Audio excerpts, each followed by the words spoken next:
This is the Big O Show. This is the Big O Show. Obviously, you expected this to be a physical game, but they rushed for 198 yards on you. What happened from a defensive standpoint? Yeah, I think they did a good job. You got to credit the Titans. They had a good plan. I thought we did some good things early, and then they made some adjustments. We had some missed tackles. We had some guys out of gaps.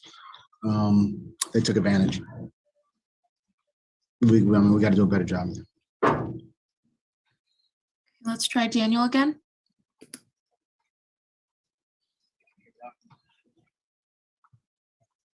No. So it's very quiet. You go to. So no, she can't. Okay, we'll go to David and then we'll try again. Maybe Daniel could also use Omar's mic, but Coach, my question, could you put into?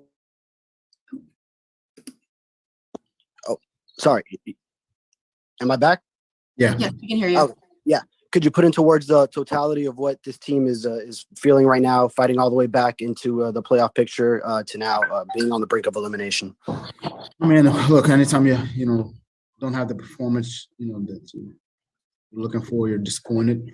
But this group, they're going to stick together, support one another, and get back out there tomorrow, make the corrections tomorrow, and prepare for another big game next week. Marcel? Hey, Brian, I'm curious, what kind of impact do you think the weather conditions and the field conditions had on the outcome of this game? It looked like Tua specifically's ball security was a little, I guess, less secure than usual. Yeah, I mean, I think it was rain, it was slick, but regardless of that, we got to do a good job protecting the football, and that's always our number one priority.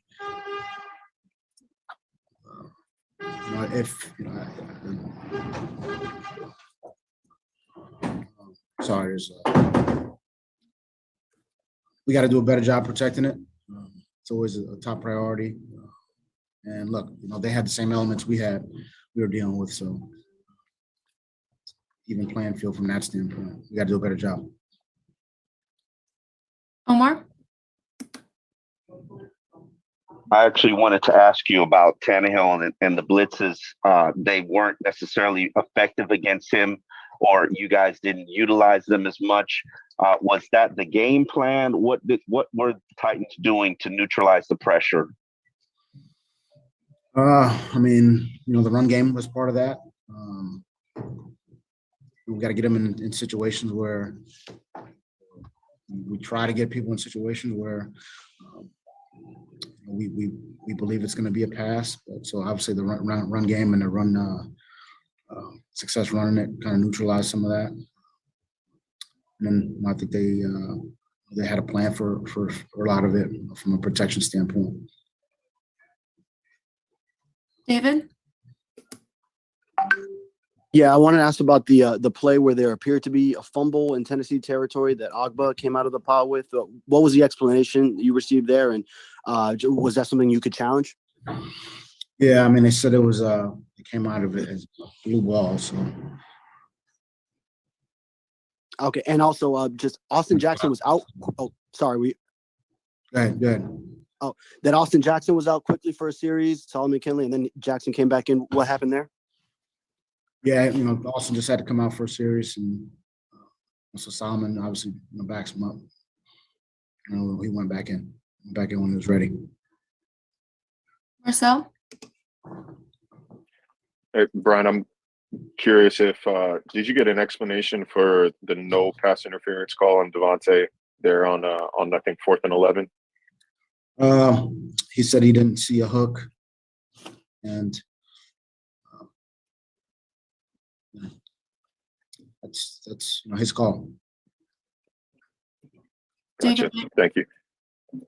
David Lang? Coach, you come into this game with an opportunity to control your own playoff destiny. How much was that something that you guys were thinking about this week? And then, given the loss, how discouraging is it to have an opportunity like this and then put out a performance like that? I mean, if it's every week we put our best foot forward to try to have a good performance. It was no different this week. I think our guys prepared the right way. I thought we had a good week of practice. Titans are a good team. They had a good plan, and then we didn't play well enough in any phase, and that starts with me. We didn't coach it well enough either. So we'll go back and make the corrections and try to play better next week. We have time for two more. We'll go to Mike DePasquale and then Joe Shad.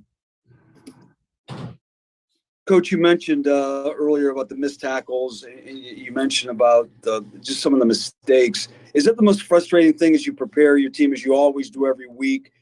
What happened today along those lines, whether it be mistakes or miscues? I mean, I think it always comes back to fundamentals and technique and tackling, breaking tackles, blocking guys, defeating blocks, and we can come up with all this. You have a plan, but at the end of the day, that's really what football boils down to. So you got to take care of those fundamentals.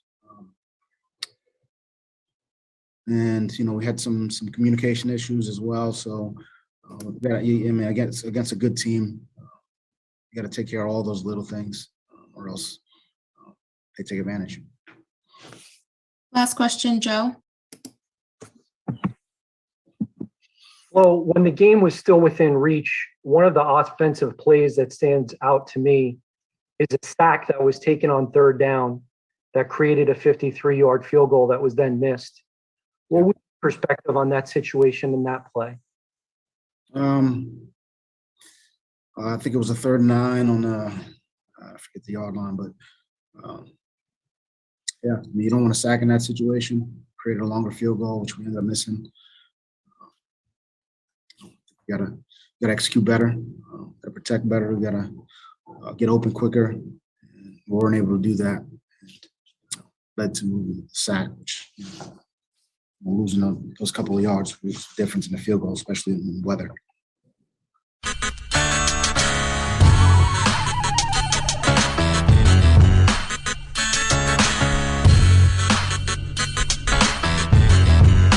This is the Big O Show. This is the Big O Show.